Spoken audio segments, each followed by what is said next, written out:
Calling All Cars, a copyrighted program created by Rio Grande. Fresno County Sheriff's Office calling all cars. Attention all sheriff's cars. Broadcast 241 regarding a robbery. Be on the lookout for two bandits described as Americans, 35 years old, weighing about 150 pounds each. One man is approximately 5 feet 5 inches, the other described as being tall. These men held up and robbed the First National Bank at Carruthers. That's all. Rosenquist.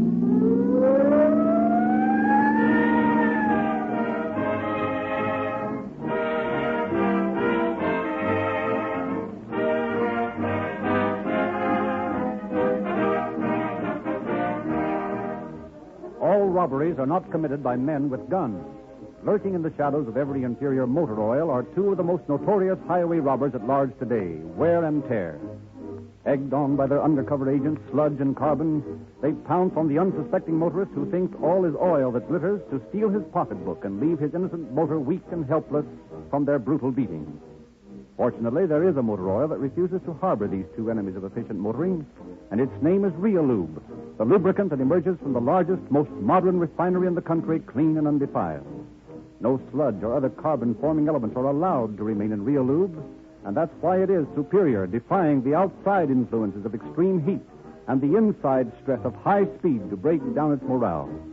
Strong and smooth, this better lubricant really lubricates all of your motor's moving parts all the time, from the instant you step on the starter until you tuck it away in the garage at the end of the day. When you save your motor, you save money. You save dollars when you use common sense and use Realube, the newest and finest motor oil in the West.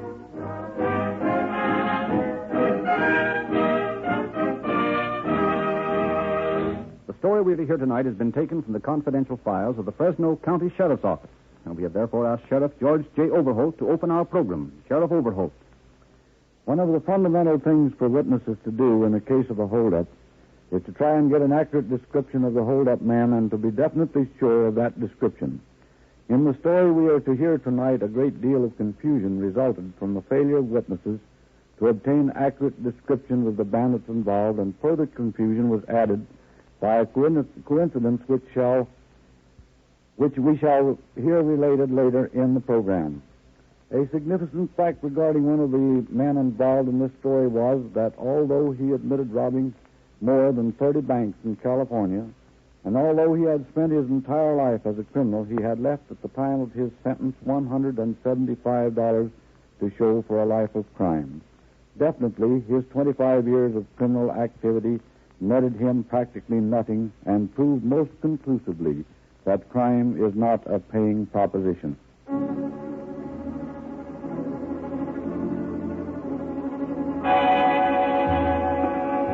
At exactly 20 minutes of 3 o'clock on the afternoon of April 16th, 1931, two men walked into the First National Bank in Carruthers. All right, lady, get them up. Get in that cage, Bill, and get the money. What is this? Why do you guys always ask the same questions? This is a stick-up. Get Bill the money and tell that other dame over there to get back in the vault. You don't have to tell her anything. She's already in the vault, putting the money away. Well, you stand still and get that money, Bill, in that sack, and let's go. Get started, pal. We're ready to go. You two dames go right on working just like nothing was happening. Go on, Bill. Out the back door. Irma, throw that burglar alarm switch while I call the sheriff's office.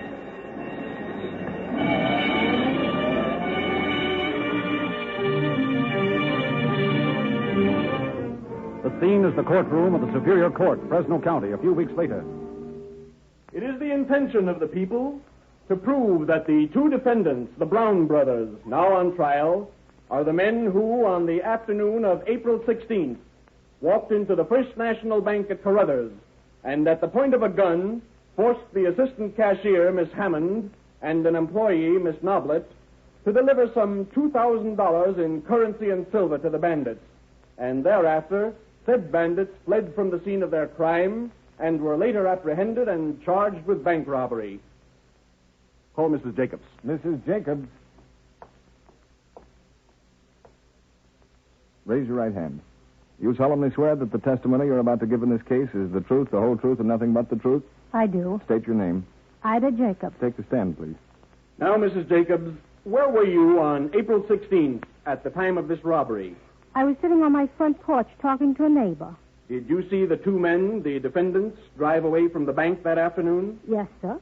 Are you positive it was the same two men now on trial? Yes, sir. How do you identify them? Well, one of them was a tall fellow. I would say over 6 feet, rather slow walking. The other man was a younger, shorter man. I would say about 5 feet and a half. And he appeared very nervous. Did you see them when they left the bank? Yes, sir. What did they do? They came out of the back door of the bank and they jumped in their car and drove off. They went west on 6th Street. About what time was this? Oh, I don't know exactly, but it was almost 3 o'clock. Can you describe the automobile they drove? Well, it was sort of a grayish tan color. I don't know what make it was, but it looked like a Chevrolet or something like that. It was a roadster with a cloth top, and I noticed that the radiator had been boiling over and the windshield was all splashed with muddy water. Did you get a good look at the face of either of these men? Well, sort of. Could you identify them positively as the men who are here in this courtroom? I think so. Do you see those men now? Yes, sir. Will you point them out? Those two men right there at that table. Thank you, Mrs. Jacobs. Call Miss Hammond. Naomi Hammond. Raise your right hand. Do you solemnly swear that the testimony you're about to give in this case is the truth, the whole truth, and nothing but the truth? I do. State your name. Naomi Hammond, Carruthers, California. Miss Hammond, will you explain the circumstances surrounding the holdup of the First National Bank at Carruthers on April 16th? Well, it was about 20 minutes to 3.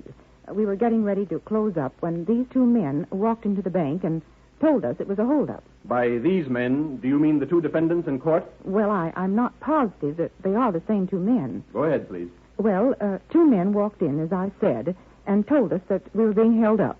I was in the teller's cage, and Miss Noblet was in the vault putting away some money. One of the men, the short one, appeared very nervous.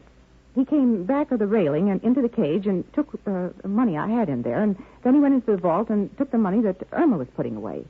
The other fellow stayed outside at the window and held a gun. Did you see the faces of either of these men? No, they were both masked. Well, then you can't say positively that the two defendants now in court are the men who came into the bank on April 16th. No, not positively, although I'm sure they are the same two men. That is all, Miss Hammond. Thank you. Call Mr. Campbell. Hans Campbell.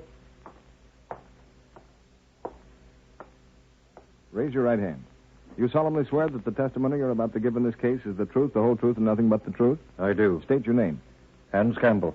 Mr. Campbell, did you on the afternoon of April 16th see the two men who are now defendants in this case? I'm pretty sure they are the same men. Will you explain the circumstances under which you saw these men? Well, at about 2:30 on the afternoon of April 16th, as I was leaving Carruthers, going west on 6th Street, I saw a car approaching and noticed that the motor was very hot and that the car was boiling, and it threw muddy water over the windshield, and saw that the windshield wipers had to be used. What kind of a car was this? I wasn't able to make out the kind of a car it was, except that it was a roadster with a cloth top, sort of a grayish tan color. Could you identify the two men now in court as the ones you saw in the car? And I'm pretty sure they are the same men.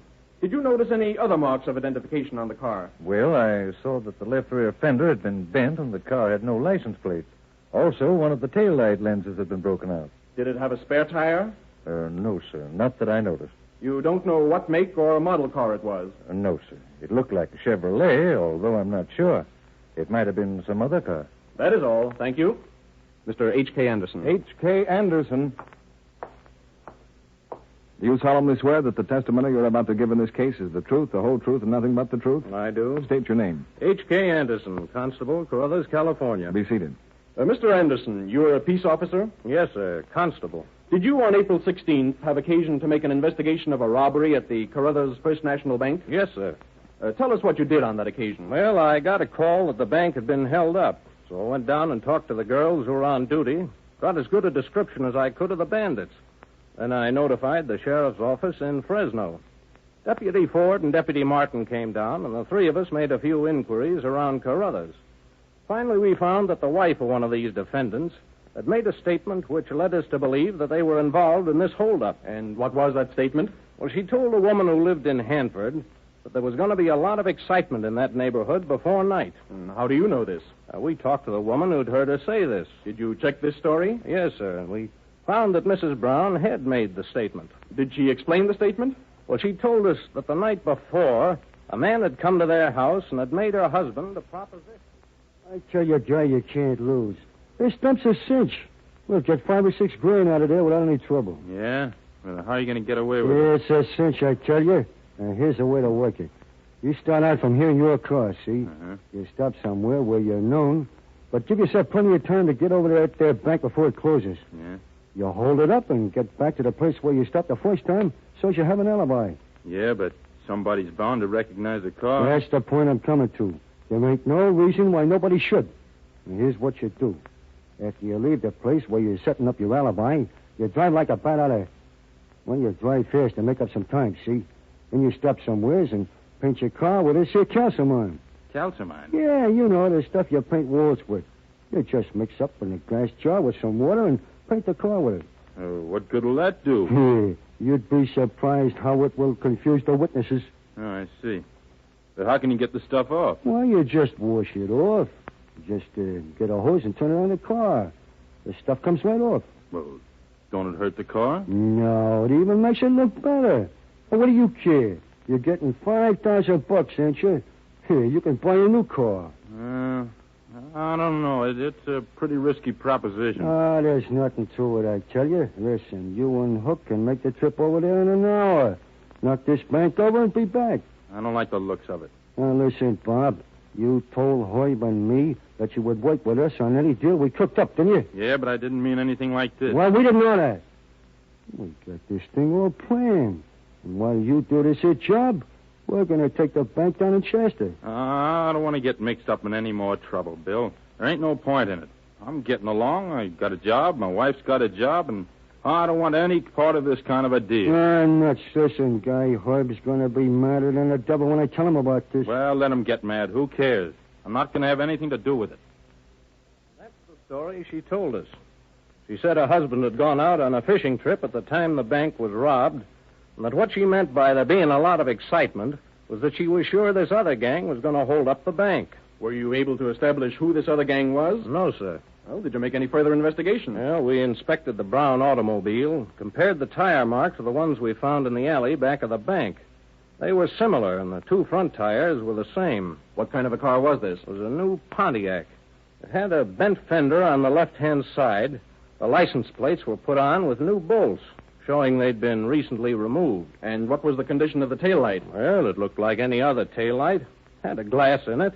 Did it show evidence of having been recently replaced? Oh, I couldn't tell. Well, did you find anything else peculiar about the car? Well, it had a grayish tan substance in the cracks around the body, on the windows and running board. Did you find out what this material was? Yes, sir. The sheriff's office had Dr. Twining make an analysis of the material. He stated that it was calcimine. Did you question the defendants regarding the supposed fishing trip? Yes, sir, but the story that Bob told didn't jibe with the story that his brother told. Did you question them separately? Yes, sir. And they told conflicting stories of their actions on the afternoon of April 16th? Yes, sir. Did you retrace the route over which the 2 defendants said they traveled on that afternoon? We did, and we found that it was possible to drive from the point they claimed they started from, hit Carruthers, and return to that point within the time they admitted had elapsed. In other words, you drove from the home of the defendants to the bank at Carruthers and back again in approximately an hour. Yes, they told us that they'd left home about 2 o'clock that afternoon. They'd gotten back about 4:30. We allowed an hour for the trip each way and found we had approximately 30 minutes to spare. Did you again question the defendants regarding their statements? Yes, I did. And they again told conflicting stories regarding their activities that afternoon. Bob finally told me that he'd lent his car to a fellow named Thomas, who'd had it washed and polished that afternoon, and that he'd told Thomas to put in a new taillight lens. That Thomas had stopped at a garage and had this work done. And did you check with this garage? Yes, sir, I did. The work had been done on the car, all right. But the garage man remembered that at the time it was a grayish tan in color. He said the license plates were wired on and that he'd put a new set of bolts in them. Mr. Anderson, did you find anything else that might point to the 2 defendants as the perpetrators of this holdup? Well, on the road over by Wilson Ranch, which is on the way from Carruthers to the place where these 2 boys live, we found a jar. It looked like it had had some sort of paint in it. We took it in to Sheriff Overholt, and he had Dr. Twining analyze it. The report was that it was calcimine, too. The same kind that we got out of the crevices in the car body. And did you ascertain if this jar belonged to the defendants? Well, they claimed they never saw it before. That is all, Constable. Thank you.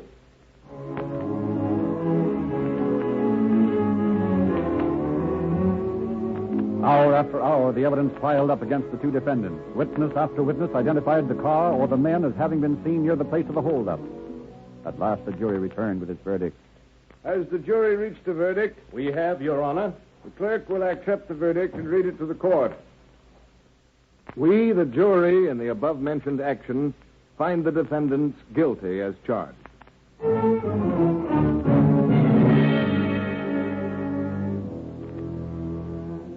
And so Bob Brown and his brother were sentenced to San Quentin for the robbery of the Carruthers First National Bank.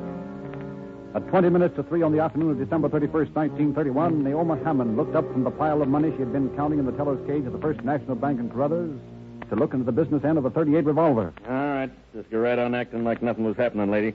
This is a stick-up, so don't be so interested in what my face looks like. Hey, Bill, get that money into that sack and let's get out of here. Not very much here, Hoyt. I'll get what there is and let's get going. Okay, I got it. All right, lady. I'll take what you're counting there, and you keep standing right where you are, and don't make no moves to follow us.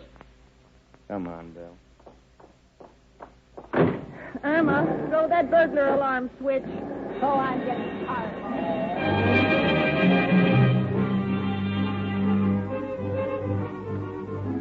In the office of Sheriff Overholt, the sheriff confers with his deputies. Well, Ford, you worked on that case when the Brown boys were sent to San Quentin? Yes, sir. You heard about this new Carruthers job? Yeah, I heard about it this morning. Looks awfully suspicious to me that the same method of approach was used in both cases. Yes, it does look sort of funny. I talked to the two girls in the bank, and they tell me that the bandits are the same ones that held him up before. What do you think about that? Yeah, I think somebody's mistaken, because the two boys that did that job in April were in San Quentin. Well, it looks mighty peculiar to me. Those girls are positive that these are the same two men that held them up before. Yeah, they were pretty positive then. Yes, that's true. Nevertheless, I've got an idea that we've got the wrong men in San Quentin. I don't know how it happened, but every bit of evidence pointed to those two boys. But it's a cinch they couldn't be in San Quentin and yet hold up this bank again. Hardly. I want you to get Ed Martin and the two boys who worked with you on this case before and go over the ground very thoroughly out there in Carruthers and see what you can find. Okay.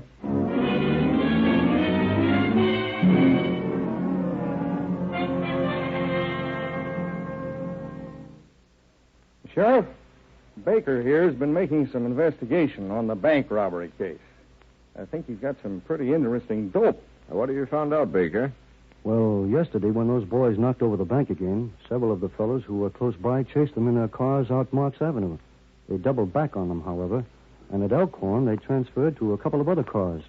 One of them a roadster and one a coupe, and got away. I took one of the boys out and had pictures made of the tire impressions of the cars. I find that one of them was equipped with a brand new set of Goodyears. Nobody got much of a description of the cars, except for the fact that the Dodge they got away with in the first place was painted with calcimine.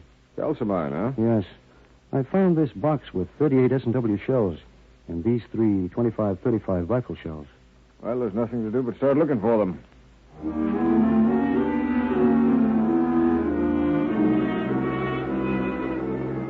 Back in his office, Sheriff Overholt dispatched teletype descriptions of the hold-up men together with all the information secured in Carruthers. Particular stress was laid on the calcimined disguise of the cars and on the new tire marks. Meanwhile, Deputy Sheriffs John Ford and Ed Martin tracked the bandit car into King County. They were forced to abandon the chase when night fell, but early next morning, in company with Constable William Dalby of Hanford, they again took up the trail. And the long, tedious job of examining every driveway and side road leading to different ranches in the vicinity of Hanford. At last, they discovered tire marks answering the description of those found in Carruthers. Ford and Martin immediately notified Sheriff Overholt, who sped to the ranch. Good morning, Mr. Green. Howdy, Sheriff. I wonder if you could tell us if any strange cars have been around here lately. Well, I don't know about strange cars. Why, Sheriff? Well, we noticed some fresh tracks on your driveway down there by the gate, and we were looking for a couple of cars that had been down this way. I wondered if you'd seen them. Well, Vince Herbert and Bill Thomas was by here last night. That is, yesterday afternoon, about 3:30. You sure it was 3:30? Yes, I'm pretty sure.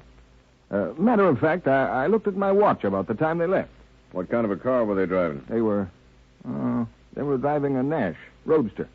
Did they say where they'd been? No, except that they'd just come down from Wilson Ranch. It's about a half mile up the road there. You happen to know whether this guy Herbert drives any other kind of car? Well, I think sometimes he drives a Chevrolet coupe. Mm-hmm. Where do these boys live, Mr. Green? Over in Hanford somewhere. Most anybody over there can tell you. Well, thanks a lot, Mr. Green. I think we'll take a run over to Hanford and see if we can find the boys.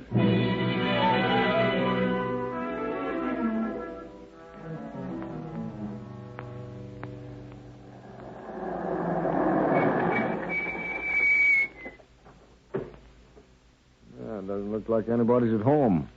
Sure, this is where they live. Yes, at least this is where Herbert lives. Let's take a look out in the garage first, see what we can find out there. Okay. I hate to have some guy take a pot shot at me out of one of those windows. Oh, they aren't apt to do anything like that. Yeah, no car here. Nope. But there are some nice, fresh Goodyear tracks. Hey, Sheriff, take a look at this. What? There are 8 .25-35 caliber rifle shells. And here's a chisel. It looks like it's been used recently, too. Yeah. I guess these are the boys we're after. Again, the machinery of the law. Again, the tedious process of shifting evidence. An expert testifies. The motor number had been chiseled out of the block on the Dodge car used in the holdup, and the body number had been cut out of the dash. Now, you will see by these enlarged photographs that the chisel marks correspond exactly with the point of the chisel which was found in the defendant's garage. Other experts testified that the 25-35 caliber shells found in the garage of the defendant have at some time or other passed through the same rifle that fired the shells found in the Dodge car. Dr. Twining, the expert chemist, testified that the calcimine scratched on the Dodge automobile is identical in composition with that found in the crevices of the Chevrolet coupe, and with the calcimine powder found on the floorboard of the luggage compartment of the coupe. The defendant, Herbert, testifies. No, I wasn't in Carruthers on December 31st. I never left the barber shop till 2:30. Then I went over to the Cousins Tractor Company, and I stopped in the filling station, changed the valve core. Then I drove right on down to the ranch. I don't know nothing about no holdup. Employees of the barber shop testified. Sure, I saw Vince Herbert in here about 2 o'clock on New Year's Eve. An employee of the tractor company said, I talked to Herbert on New Year's Eve sometime in the afternoon around 2 or 2:30. The service station attendant. Yes, I changed the valve core on the Chevrolet New Year's Eve about 2:30 in the afternoon. Thus, alibi after alibi was furnished by the defendant. At last, the verdict was returned, not guilty. But Sheriff Overholt was convinced that something was wrong somewhere, that something had been overlooked. Having once been placed in jeopardy for bank robbery, it was impossible to place the defendants on trial again on that charge. But bank robbery in California also constitutes burglary, and the suspects were immediately charged with this offense and held in jail. In the meantime, the Sheriff of King County communicates with Sheriff Overholt. Sheriff's office, Ford speaking. Is Overholt there? Just a moment. For you, Sheriff. Overholt speaking. This is Loftus down at Hanford. I think I've got the missing link in your bank case. That so? Who is he? I picked up that fellow, Bill Thomas, for questioning on a stolen car, and I think he can give you some pretty good information about your friend Herbert. Okay, we'll come over and talk to him.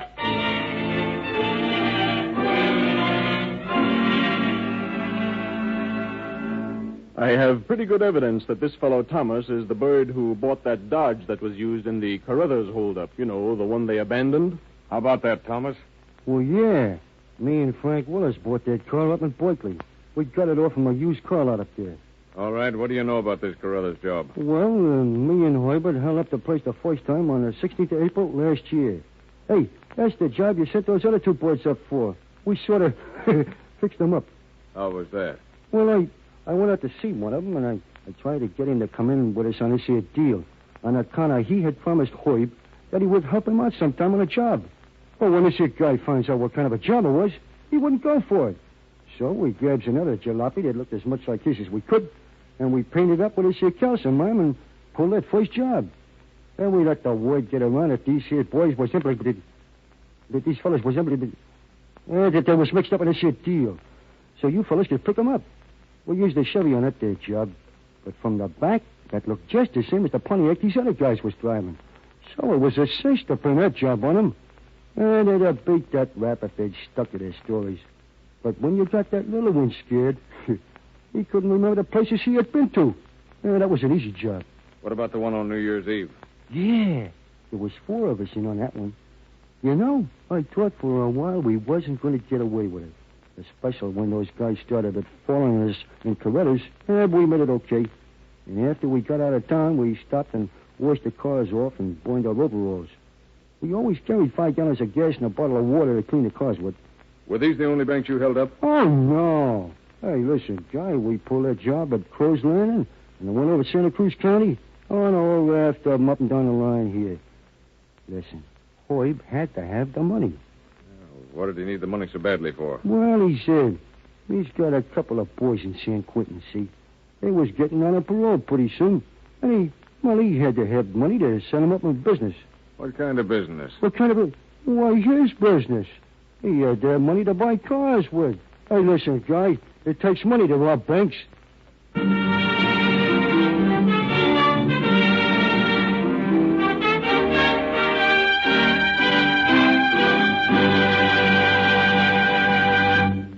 In just a moment, Sheriff Overholt will give us concluding facts on our program. Friends, a fellow may camouflage his car with trick hubcaps or calcimine, but he isn't fooling anyone for very long. Your motor knows the difference, and there's no use trying to slip one over. The men who drive your police cars, fire engines, and other must get their equipment know the difference, too. And that is why more of these emergency cars are powered by Rio Grande Cracked wherever this great gasoline is sold than any other brand. They know this better motor fuel for its quicker getaway, steadier acceleration, greater power, maximum speed, and consequent lower cost. So do your California state and federal officials, so many of whom have nominated Rio Grande Cracked to serve their most vital automotive equipment. Tens of thousands of shrewd motorists are saying, well, what's best for them surely is best for me. If you have shackled and handcuffed that car of yours in the past, set it free, friends. Give it an unconditional pardon with Rio Grande Cracked, the motor fuel that lives up to its reputation as the most highly recommended gasoline in the West. And now, Sheriff Overholt. Needless to say, the 2 boys who had been sentenced to San Quentin were immediately pardoned. Unfortunately, no restitution could be made for the time they had spent in jail. It must be borne in mind that they were positively identified as the men who held up the bank. The real bank robbers were brought to trial and speedily convicted and sentenced to prison, while we hope they learn that crime is not a paying proposition. Thank you, Sheriff Overholt.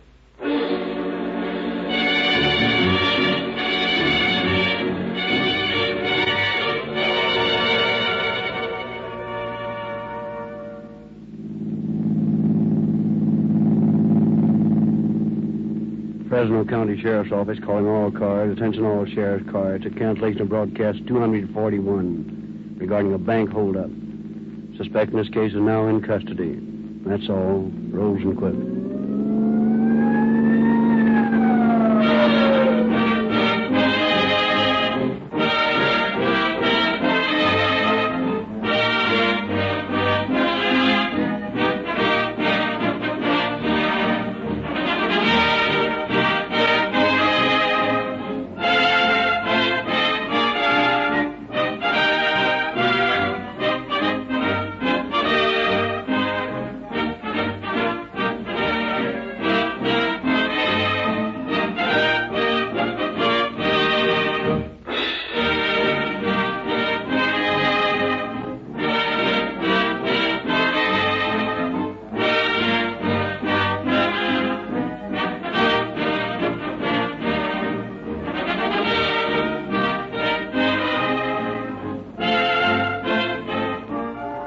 This is your narrator, Frederick Lindsley, bidding you good night for Rio Grande.